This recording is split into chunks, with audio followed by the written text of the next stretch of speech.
Hoy la repetición se vive como la pérdida de oportunidades. Construir el yo en la historia, a lo largo de la historia, siempre ha sido un ejercicio de interacción social. Es decir, desde que Aristóteles nos califica como animales políticos, sabemos que el hombre necesita de la polis en la construcción de su identidad. Entonces, en el siglo XXI es especialmente relevante esta polis, entre otras cosas porque ha pasado del plano de la proximidad al plano de lo digital. La construcción identitaria es una construcción comunitaria, no se nos puede olvidar esto. Es decir, estamos en un siglo en el que siempre se pone en valor la independencia, la individualidad, esa autoestima, la autoayuda. El concepto auto, que significa referenciado a uno mismo, ha cobrado muchísimo valor. Sin embargo, la construcción de la identidad del sujeto necesita del otro desde los inicios, es decir, necesita una comunidad para crecer.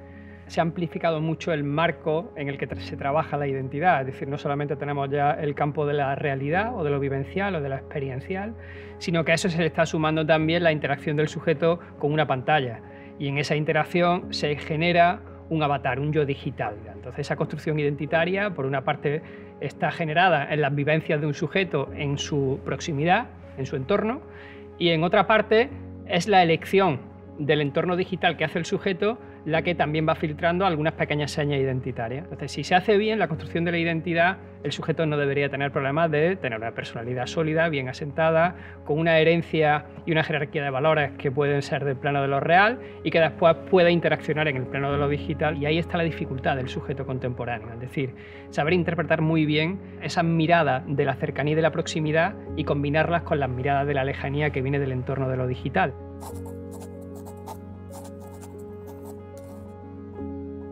Este cántico que hace la sociedad contemporánea a que nos mostremos auténticos es un cántico muy peligroso desde el momento en el que elimina la máscara del sujeto.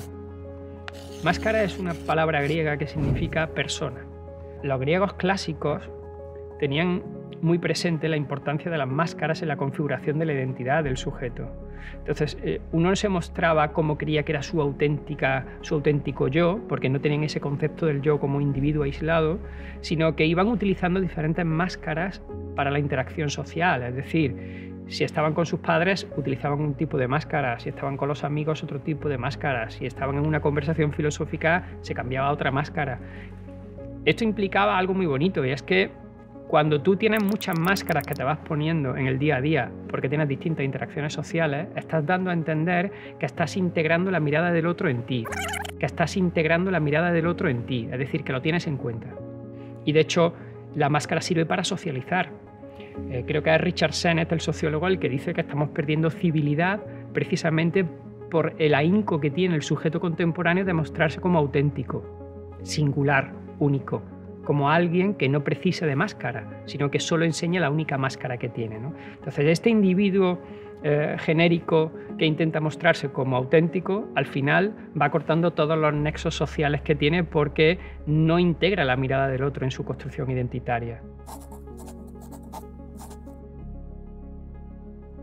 Creo que el hecho de que la pantalla haya invadido la intimidad ha provocado una pérdida, por ejemplo, del concepto de aventura o la pérdida de la capacidad de asombro del sujeto, que elimina esas diferencias entre lo privado y lo público, entre lo íntimo y lo exterior.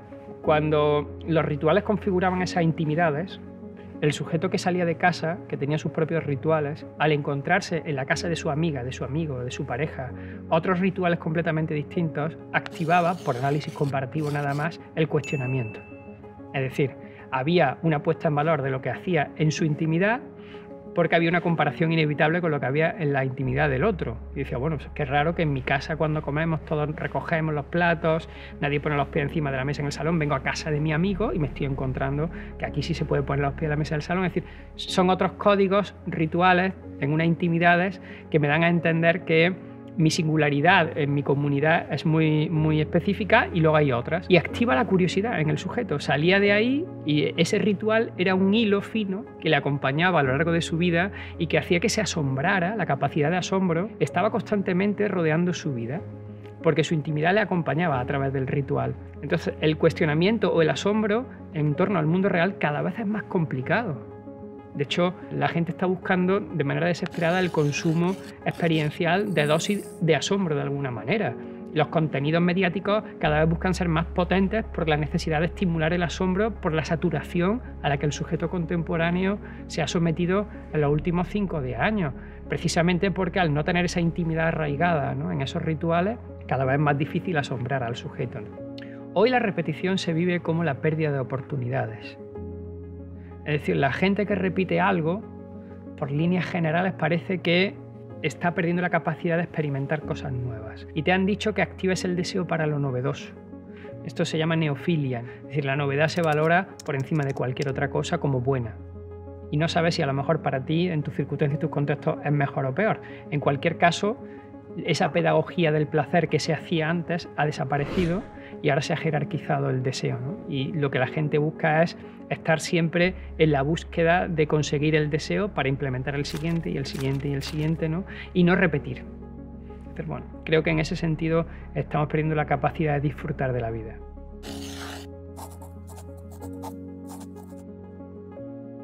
Sí creo que es un compendio de factores sociales y también culturales que van configurando esa frustración de un individuo que de repente ha perdido la jerarquía en su vida. Yo hablo de la prostitución del sueño. El sueño era un ideal que no tenía una aspiración objetiva y que no activaba el deseo del sujeto. Estaba en la nebulosa de su ideal de vida que lo acompañaba durante mucho tiempo y a veces pues, se ponía en marcha con cosas muy concretas y terminaba alcanzando el sueño. En muy pocas ocasiones, pero se conseguía de vez en cuando.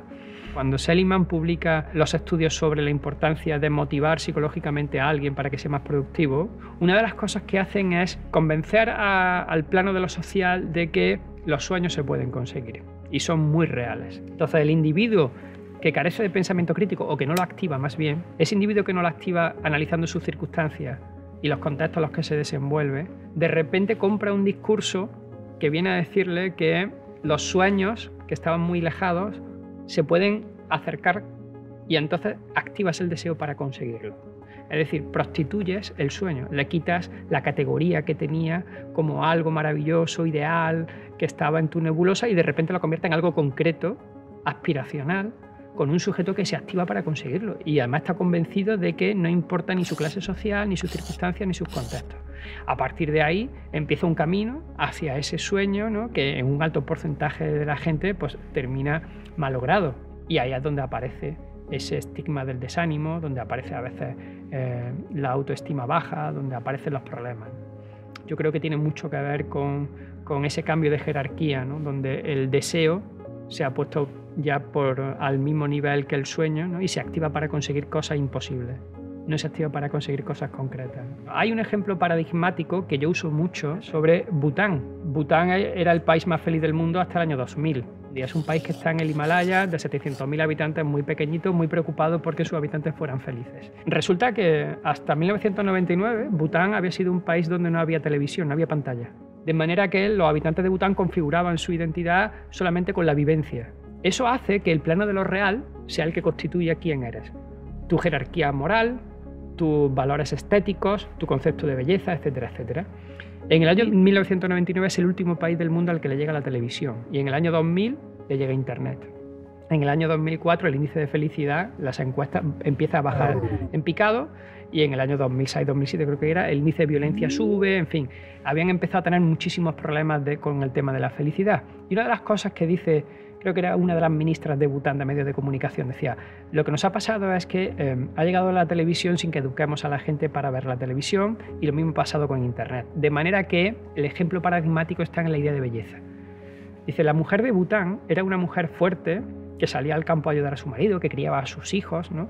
Cuando llega la televisión, en menos de 4 años empieza el índice de divorcios de Bután a subir y las mujeres confiesan que se sienten feas, cuando nunca habían tenido este problema, ¿no? Y los hombres de Bután empiezan a no tener esa adherencia a la estética femenina que tenían antes, ¿no? Y es que el código de la televisión estético de ver mujeres maquilladas, delgadas y estilizadas, hacen que la configuración de belleza interna que tiene cambie completamente en Bután y el índice de felicidad cae en picado y empieza el desánimo, empieza la angustia, empieza la poca aceptación de tu físico que antes apenas se tenía en Bután, apenas. Esa es una de las cosas que yo creo que es importante hacer, ¿no? Esa pedagogía de la mirada sabiendo la potencia que tiene la imagen digital, especialmente en el siglo XXI.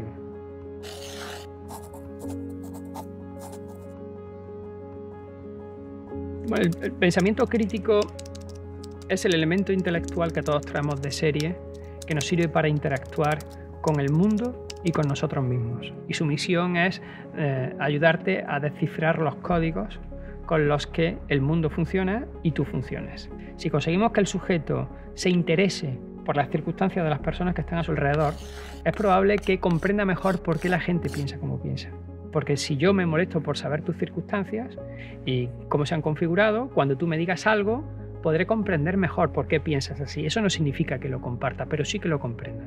El protopensamiento está compuesto por 3 elementos muy básicos: el asombro, la curiosidad y el cuestionamiento.